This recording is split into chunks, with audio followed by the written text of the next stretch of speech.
Hi everyone, thank you very much for having me. I'm usually based in San Francisco, but I'm originally from Belgium, and right now I'm just happen to be in Brussels. So I'm a bit jet lagged, but everything is should be okay. So yeah, thank you very much for having me here.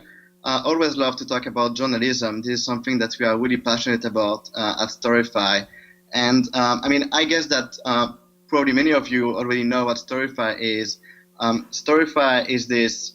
I'm gonna share my screen. Actually, it's gonna be easier. Let me see if I can do this right now. Can you see my screen? We can. Yes. So Storify is this platform that really lets you easily aggregate content from social networks. And so you can search for tweet, Instagram, YouTube, Facebook, and so on, see what people are saying, and just easily drag and drop content into a narrative. And you can add your own text in between to provide some context, and then share the story publicly. And so Storify, it's a really great, so people know Storify, but also I think what's maybe less known is kind of the why we did Storify and why we think it matters. And the reason is that thanks to mobile phone nowadays, we have access to enormous amount of reports coming from the ground. Journalism used to rely on a couple of thousand of reporters all around the world that would send, to the AP and platform like those what's going on. But today, thanks to mobile phone and social networks, whatever is happening, there are always someone who is really close to what's happening and can share almost instantly what's going on. Here is a really good example with this the airplane that crashed upon takeoff in Philadelphia the other week. This is a video that's been submitted by someone on Vine, and it's kind of amazing. It's kind of the first time for me that I can actually see as a reader, the very first images and seeing people actually going out the plane. It's kind of an amazing perspective. And, in the same way that the best camera is not the most professional one or the most expensive one, but is the one that you have with you when you have something to shoot. It's the best reporter is also someone who is not necessarily the professional reporter, but is the person who happened to be at the right time at the right place and can share this picture that I can show you right now here on this story that has been created by Canoe News here in Canada. So obviously breaking news is a great use case for Storify, but not only. Storify is also great to convey what's happening in remote places where we don't necessarily have access to. I really love this story by the Globe and Mail, who curated images from Instagram from North Korea.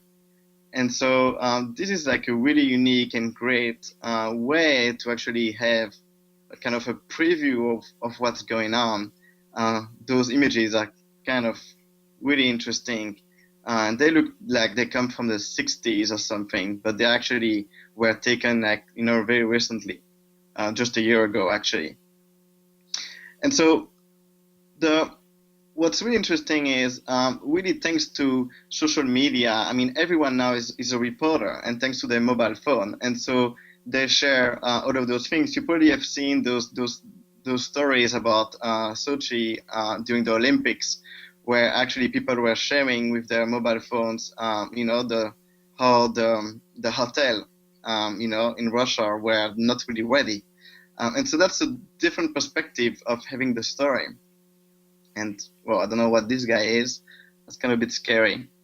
So this is another great story. The thing that I also wanted to show you is, so obviously when you create those Storify stories, we really believe that it's important that those stories can go wherever the users are, the readers are. And so that's why we let you embed the story on your own site and anywhere you like. So for example, here is on the page of the Denver Post, you can see that the Storify story just right here.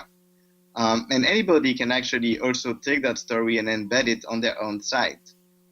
So for example, here on the right-hand side, you can see where the story has been embedded, and you can see multiple places. I don't know if this one has been embedded on all of those different places, and you can see this one from North Korea. You can see that's been embedded in many, many, many places.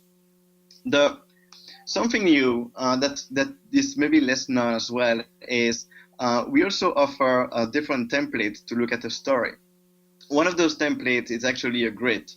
So here, for example, we have NBC News who curated reaction about the Supreme Court ruling in favor of same-sex marriage.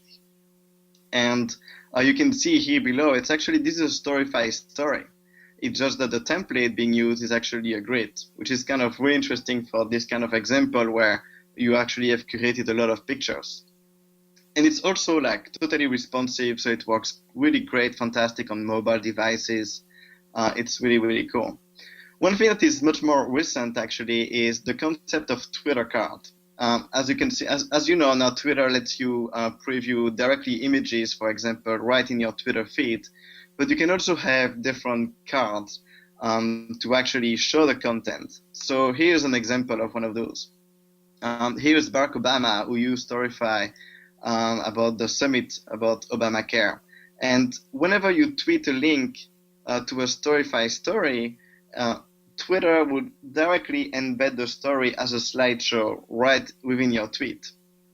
And so this is really, really great because for the user, they can directly skim through the story right from within the Twitter experience. Also on their iPad or on their iPhone or Android devices, they don't have to leave Twitter. They can just like quickly go through the different pieces of social media content that have been curated. So the First Lady also has been using Storify here, for example, for a trip to China. And as you can see, the story can also include YouTube videos and images and tweets, Instagram, and so on. And it appears just right there. Another one that I really like is, let me see, I think I have it right here. This is the Clearance House, which is, in the UK, the British monarchy. When they announced the royal baby last year, they actually reach out to social media, to their audience, their community, and say, hey, we talk a lot about the royal baby, but we know that there are many more babies who were born today. And so they invited people to also submit and share with them with a welcome to the world hashtag, the pictures of newborn babies of that day. And then they used Storify to curate those pictures and create that story.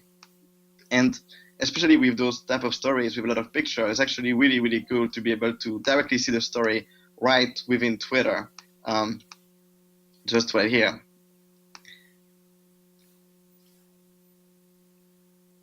We've seen a lot of other use cases for Storify. People use Storify to also curate memes across the internet. I think this is one of the cool things that we love the internet for, and people create a lot of memes, sometimes about topics of the news, like for example here in Turkey, this is Al Jazeera, who's been curating like the best pictures and other memes about the banning of Twitter in Turkey. Yes, we ban. This is interesting. It can be also like more funny memes. Like here, this one, I think it's interesting. CBC community, the sellotape selfie craze takes off on Facebook. So it's not only Twitter, it's also Facebook that you can create content from. This is kind of a bit scary, but that's interesting. Another use case also for Storify is capturing reaction on social media. Here's, for example, Gamma Sutra, who used Storify to convey the reaction on social media after the announcement by Facebook that they acquired Oculus. And so it's interesting to see like what were the best reaction. And again, if they tweet that link, people can directly see on Twitter the best reaction directly here.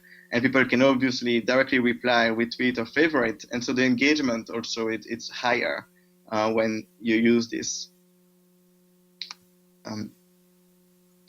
Here's we had also like during the Oscars, obviously, it's another great use case to capture that. Here we go.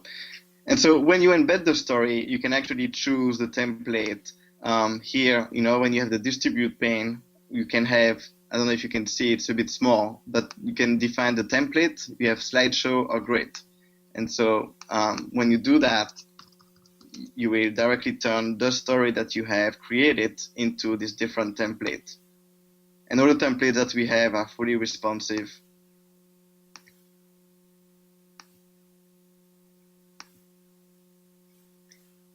So this is really like a demo of what you can do with Storify. You can really easily search on social media across different services, the content that you really want to put together, tell the story, publish it, you can share it, you can embed it anywhere you like. And if you share the link directly on Twitter, it will directly render as a card. Up with that, let me. Can you see me now? Or I think we can see you. You can see me. Perfect. So we are really excited about that. I mean, we really do believe that social media and mobile first is a really important change in the world of journalism. It gives us access to many more reports coming from anyone really who happen to be at the right time at the right place. But it also gives us access to experts, celebrities, politicians who react about the news or about things that are happening. And we talked a lot about like how all of those internet and social media and citizen journalism will be kind of a threat to journalism. And actually, we believe at Storify that it's kind of the opposite. We believe that it's a new golden age for journalism because, as we've seen, as we have access to many more reports coming from the ground and experts, it becomes more and more important to curate the signal out of the noise. And not only curate the signal, but also provide the necessary context and verification so that the audience can understand what's going on. I'm a big Twitter user myself, but not everybody is a big Twitter user. And also, like, even though I'm using Twitter quite a lot, I'm not following the right person at the right time. When something is happening in Turkey or in Crimea right now, I'm not following people from over there. But I trust journalists to actually know who are the right person to follow on social networks, what are the right reports, wrong reports, and to curate that content for me so that they can give me a view, access to what's going on. And not only I have access to what's going on, but I also have a different perspective. I have the perspective of people who, like you and me, are sharing their daily life on social networks. So I can actually see what it feels like, for people who live, right there. What does it feel like? What does it feel like, after the earthquake in Los Angeles, like a few days ago? What were, the people like? Was that really scary? Yes, no. Being able to see like what the people on the ground are sharing, it's a unique view that is interesting and worth sharing. So that's what we do at Storify, and would definitely love to hear your questions. One of the things that I have found, and you talked about this a little bit, but maybe you can expand and give a couple more examples so that folks can kind of visualize this, is the ability to take a story that's unfolding over time, that maybe isn't always hitting its apex. It has multiple points where it becomes popular, and to be able to provide that context in a quick moment, and to be able to do that with whether it be, as you said, with a tweet or with something on social media, but also with some video and that kind of thing. Can you talk about more examples where that ability to do that, first of all, succeeded? The other thing is how the Denver Post used your content in its coverage. If you can talk about those two things real briefly. Sure. So yeah, we actually have seen a lot of people using Storify in the context of a live blogging platform. So when something is happening or is still unfolding, people will just use Storify and then they continue updating it. And people like, we also offer now an enterprise version of Storify with live updates for big news organizations, so that actually the reader doesn't have to reload the page. The story reload itself and shows the latest content, the content in real time.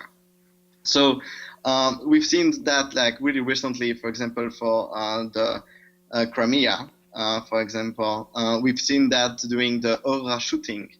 So the Denver Post, who actually won a Pulitzer Prize for their coverage of the Aurora shooting using Storify. And so the way they use it is as soon as they heard kind of that was happening, they went on social media using Storify, and they captured and curated the reports coming from the ground, and they kept updating it because the story was still kind of evolving. And that's something that people use Storify as well for. And so we also see that for conferences, for example, where people would curate the best reaction about the conference. Not only the reaction, but also what the people who attend the conference are sharing. And so again, because it's something that happens takes a while, people will just keep updating it. So we definitely have seen those use cases. Any other questions?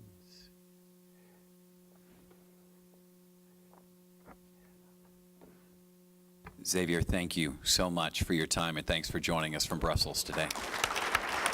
No problem.